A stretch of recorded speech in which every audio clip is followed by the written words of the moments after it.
pang-edukasyon na muling ipaprayoridad sa lungsod ng Dagupan. Para sa detalye kasama natin, Idol Rona Raka. Bantay Balota 2025 Midterm Election News Update. Mas palalakasin pa ng lokal na pamahalaan ng Dagupan City ang suporta pagdating sa sektor ng edukasyon.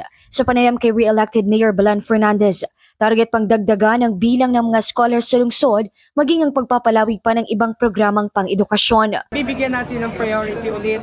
Like for example, for scholarship program, we're planning to add 1,000 more and more infra projects for education.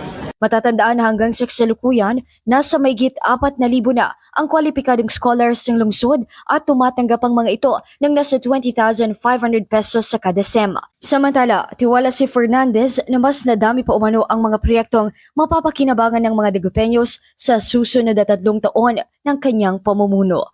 Mula rito sa IFM Dagupan, ito si Idol Rona Raka. Tatak, IFM. IFM News. IFM News.